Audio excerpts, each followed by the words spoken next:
Assalamualaikum warahmatullahi wabarakatuh. Perkenalkan, nama saya Anggreni Husnuhotimah, saya dari Prodi Manajemen.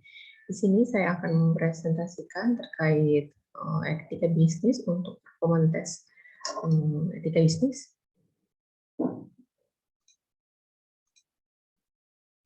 Yang pertama ada pasar persaingan sempurna. Pasar bebas. Pasar bebas atau free market adalah kondisi pasar ideal di mana seluruh kegiatan perekonomian sepenuhnya berada pada dinamika permintaan dan penawaran pasar yang akan mempengaruhi keputusan ekonomi dan pergerakan setiap individu yang berhubungan dengan uang, barang, jasa secara sukarela. Karakteristik pasar bebas ada beberapa. Yang pertama, semua perusahaan membuat keputusan atas apa saja yang akan mereka produksi dan bagaimana memproduksinya. Masing-masing perusahaan mempertukarkan barang dengan perusahaan lain dan pada konsumen dengan harga yang paling menguntungkan. Harga berperan mengkoordinasi produksi dengan mendorong investasi pada industri-industri yang menguntungkan. Keunggulan moral pasar besar. Sistem ekonomi pasar besar menjamin keadilan melalui jaminan perlakuan yang sama dan fair bagi semua pelaku ekonomi. Yang kedua, menjamin keadilan melalui jaminan perlakuan yang sama dan fair bagi semua pelaku ekonomi, membasmi merkantilistis. Yang ketiga, adanya aturan yang jelas dan fair, diberlakukan secara fair, transparan, konsekuen, dan objektif. Yang keempat, pasar memberi peluang yang optimal bagi persaingan bebas yang sehat dan fair. Artinya adanya aturan yang jelas dan yang kelima, dari segi pemerataan ekonomi, pada tingkat utama ekonomi, pasar jauh lebih mampu menjamin pertumbuhan ekonomi dan menciptakan lapangan kerja yang luas. Yang keenam, pasar memberi peluang optimal bagi perwujudan kebebasan manusia atau penjual dan pembeli bebas keluar masuk pasar, kegiatan bisnis bersifat bebas dan sukarela. Yang kedua ada pasar persaingan tidak sempurna. 2.1 monopoli. Monopoli adalah salah satu bentuk pasar persaingan tidak sempurna. Dalam pasar monopoli, biasanya hanya satu produsen yang dapat menetapkan harga produk-produknya. Ciri-ciri pasar monopoli ada 5. Yang pertama, industri hanya satu perusahaan atau hanya terdapat satu pemasok. Yang kedua, tidak ada barang pengganti yang serupa. Yang ketiga, perusahaan lain sulit masuk dalam industri ini. Yang keempat, perusahaan di pasar monopoli sebagai penentu harga. Yang kelima, promosi iklan kurang dibutuhkan. Contoh perusahaan monopoli di Indonesia. Beberapa di antaranya adalah Pertamina, PLN, dan PDAM, di mana ketiga perusahaan tersebut menjadi pemasok utama dan satu-satunya bagi bahan bakar listrik hingga air bersih untuk kebutuhan masyarakat. Kegiatan perusahaan di Indonesia tersebut merupakan perusahaan yang melakukan monopoli karena hukum atau undang-undang, sehingga pemerintahlah yang memiliki wewenang dalam bentuk harga dari ketiga produk tersebut. Kekurangan pasar monopoli ada 3. Yang pertama, merugikan konsumen. Yang kedua, memicu kehadiran pasar gelap. Yang ketiga, memerlukan biaya yang besar. Dan kelebihan pasar monopoli ada 4. Yang pertama, rendahnya tingkat kompetisi. Yang kedua, leluasa memasang tarif harga. Yang ketiga, inovasi berkelanjutan. Dan yang keempat, efisiensi kegiatan operasional perusahaan. 2.2 ada oligopoli. Pasar oligopoli adalah jenis pasar di mana jumlah produsen atau penjualnya lebih sedikit, sedangkan pembeli relatif banyak. Oleh karena itu, pasar ini dikatakan juga sebagai dengan pasar persaingan tidak sempurna. Ciri-ciri pasar oligopoli, yang pertama, penjualan bersifat homogen. Yang kedua, ada 2 produsen atau lebih. Yang ketiga, memerlukan strategi marketing yang matang. Yang keempat, harga saing relatif sama. Yang kelima, sulit ditembus produsen baru. Dan yang keenam, kebijakan dari produsen utama berpengaruh pada produsen lain. Contoh pasar oligopoli. Industri semen, dan industri rokok, lalu ada jasa penerbangan, layanan telekomunikasi, dan industri kendaraan bermotor. Kekurangan pasar oligopoli. Produsen membutuhkan biaya dan promosi yang cukup besar. Adanya persaingan ketat di dalam pasar membuat produsen baru sangat sulit untuk masuk, mengikuti bahkan bertahan di sana. Sering terjadi perang banting harga antara produsen untuk memikat lebih banyak konsumen. Kelebihan pasar oligopoli. Yang pertama, pengembangan produk diimbangi oleh kemajuan iptek. Yang kedua, penjual lebih leluasa menentukan harga. 2.3 ada monopsoni. Pasar monopsoni adalah salah satu bentuk pasar yang di dalamnya hanya terdapat satu konsumen saja. Sementara ada banyak sekali penjual. Pasar monopsoni digolongkan ke dalam jenis persaingan pasar tidak sempurna karena terjadi ketidakseimbangan kebijakan yang merugikan salah satu pihak. Ciri-ciri pasar monopsoni. Jumlah penjual dan pembeli tidak seimbang. Produk yang diperdagangkan adalah barang mentah. Yang ketiga, pembeli yang menentukan harga produk. Yang keempat, pendapatan menjadi tidak rata. Dan yang kelima, perselisihan sering terjadi. Contoh pasar monopsoni. Peternakan susu sapi yang hanya bisa menjual susu sapinya kepada satu pembeli karena hanya ada satu pembeli di daerahnya. Produsen coklat yang memproduksi dengan bahan baku biji coklat. Mereka membeli buah coklat dari berbagai perkebunan. Yang ketiga ada produsen sosis ayam yang membeli bahan baku daging-dagingan ayam dari berbagai peternakan ayam. Kekurangan pasar monopsoni. Perilaku pembeli yang tidak adil. Penjual tidak dipedulikan oleh pihak pembeli. Permasalahan ekonomi hanya ditanggung penjual saja.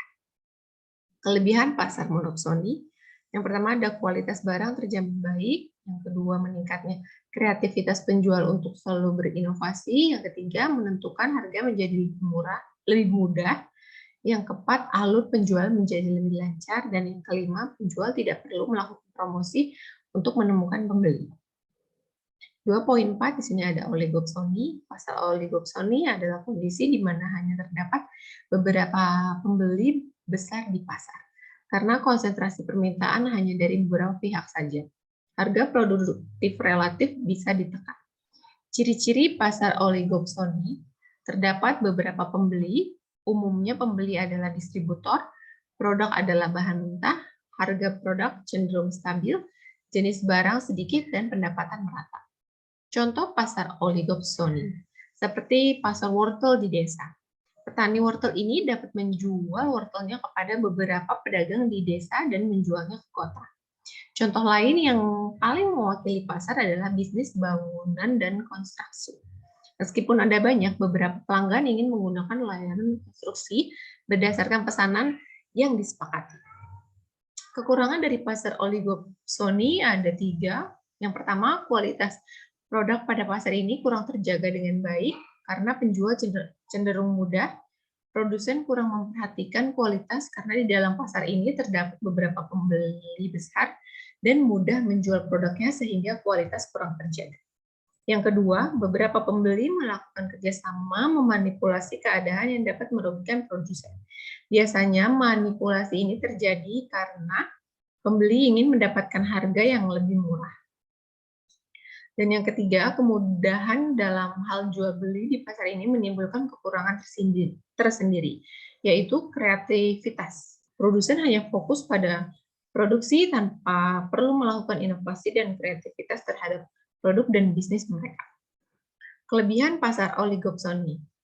Di pasar ini, hak-hak produsen terlindungi dengan baik meskipun pembeli berperan sebagai penguasa. Kedua, di pasar ini, pembeli tidak bisa bertindak semaunya. Meskipun dapat menentukan harga, pembeli harus menyesuaikan harga dengan barang yang dibeli agar produsen mau menjual kepadanya. Yang ketiga, walaupun pasar ini masih belum terorganisir dengan baik, namun pasar ini umumnya mengedepankan keadilan, menghindari kecurangan, dan tidak menyalahgunakan kebebasan. Yang ketiga ada etika konsumen. 3.1 bisnis dan perlindungan konsumen. Bisnis adalah kegiatan yang dilakukan oleh individu dan organisasi yang menciptakan nilai melalui produk, barang, dan jasa untuk memperoleh keuntungan dan memenuhi kebutuhan masyarakat. Perlindungan konsumen adalah perangkat hukum yang diciptakan untuk melindungi dan terpenuhinya hak konsumen. Sebagai contoh, para penjual diwajibkan menunjukkan tanda harga sebagai tanda pemberitahuan kepada konsumen. Cakupan perlindungan konsumen dapat dibagi menjadi dua aspek, antara lain. Yang pertama, perlindungan terhadap kemungkinan barang yang diserahkan kepada konsumen tidak sesuai dengan apa yang telah disepakati konsumen. Dan yang kedua, perlindungan terhadap konsumen yang mendapatkan perlakuan syarat-syarat yang tidak adil. 3.2, hubungan produsen dan konsumen. Dalam etika bisnis, interaksi antara produsen dan konsumen selalu dikatakan bahwa hak konsumen harus dihargai dan diperhatikan. Persoalannya, apakah konsumen mempunyai hak? Pada umumnya, konsumen mempunyai hak kontraktual, artinya hak yang timbul dan dimiliki seseorang ketika ia memasuki suatu persetujuan atau kontrak dengan pihak lain. Maka hak ini hanya terwujud dan mengikat orang-orang tertentu, yaitu orang-orang yang mengadakan persetujuan satu dengan yang lainnya. Beberapa aturan yang perlu dipenuhi dalam sebuah kontrak dianggap baik dan adil yang menjadi dasar bagi hak kontraktur setiap pihak dalam suatu kontrak. Menurut Manuel Velasquez Business Technique sebagai berikut. Ada 4 poin di sini. Yang pertama, kedua belah pihak mengetahui sepenuhnya hakikat dan kondisi kontrak yang mereka setujui, termasuk setiap pihak harus tahu hak dan kewajibannya, apa konsekuensinya, jangka waktu, dan lingkup kontrak. Yang kedua, tidak ada pihak secara sengaja memberikan fakta salah atau memasukkan fakta tentang kondisi dan syarat-syarat kontrak untuk pihak lain. Semua informasi yang relevan untuk diketahui pihak lain harus diberikan sejelas mungkin dan tidak boleh diberikan dalam wujud yang dapat menimbulkan penafsiran ganda. Dan yang ketiga, tidak boleh ada pihak yang dipaksa untuk melakukan kontrak itu. Kontrak yang dilakukan dalam keadaan terpaksa dan dipaksa harus batal demi hukum. Kontrak juga tidak mengikat bagi pihak manapun untuk tindakan yang bertentangan dengan moralitas. Maksudnya, pihak-pihak tersebut bebas melepaskan diri dari kewajiban untuk memenuhi tuntutan dalam kontrak. Kontrak itu, dengan kata lain, kontrak itu harus dianggap batal. Dan yang keempat ada fungsi iklan. Fungsi iklan di sini ada 5. Iklan sebagai wadah informasi suatu produk atau jasa, untuk memotivasi konsumen terhadap suatu produk atau jasa. Yang ketiga, untuk menarik perhatian konsumen terhadap suatu barang atau jasa. Yang keempat, untuk mendukung komunitas bisnis yang ada. Dan yang kelima, untuk membangun serta memelihara hubungan baik antara konsumen dengan perusahaan penyedia produk atau jasa. 4.2, jenis-jenis iklan di sini ada 4. Iklan penawaran atau niaga. Tujuan dari iklan penawaran adalah untuk mempengaruhi masyarakat agar mau membeli dan menggunakan produk yang diiklankan. Yang kedua, iklan layanan masyarakat. Jenis iklan ini isinya berupa informasi atau himbauan kepada masyarakat umum tentang suatu ide atau gagasan untuk kepentingan masyarakat. Sehingga tujuan dari iklan ini adalah untuk memberi penerangan atau meningkatkan pengetahuan masyarakat mengenai suatu hal. Yang ketiga, iklan pemberitahuan atau pengumuman. Iklan pengumuman atau pemberitahuan adalah jenis iklan yang bertujuan untuk memberitahu masyarakat mengenai suatu hal. Untuk yang keempat ada iklan permintaan. Iklan permintaan adalah iklan yang ditunjukkan kepada masyarakat tertentu agar mau bekerja sama dengan pihak pengiklan. Tujuannya adalah untuk menjalin hubungan yang saling menguntungkan. 4.3 di sini ada kasus-kasus etika periklanan. Yang pertama ada iklan pompa air Shimizu. Iklan ini mendapatkan teguran dari KPI, dinilai tidak pantas ditayangkan karena menggunakan model wanita berpakaian minim dan mengandung lelucon vulgar. Jelas KPI menyayangkan iklan ini karena kerap kali tampil saat prime time dan ditonton oleh anak-anak. Dan yang kedua ada softener Soklin. Iklan ini juga mendapatkan teguran dari KPI.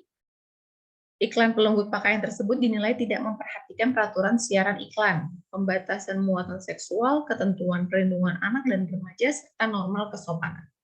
Dan yang ketiga ada iklan dari klinik Tongfang. Di sini juga mendapatkan teguran dari KPI karena dianggap melanggar etika periklanan, yakni larangan yang memberikan diskon dan penampilan testimonial pasien untuk produk layanan kesehatan. KPI juga menindak tegas beberapa stasiun TV yang masih menayangkan iklan klinik ini. Dan yang terakhir ada iklan dari mie sedap. Dalam iklan tersebut terdapat scan di mana seorang guru berbicara sambil membawa sebungkus mie sedap. Di atas kepala guru tersebut terdapat seekor ayam yang kemungkinan besar adalah animasi. Iklan ini dianggap melecehkan profesi seorang guru. Akhirnya KPI melayangkan teguran kepada perusahaan produk tersebut untuk memperbaiki iklan itu. Demikian presentasi dari saya. Terima kasih. Wassalamualaikum warahmatullahi wabarakatuh.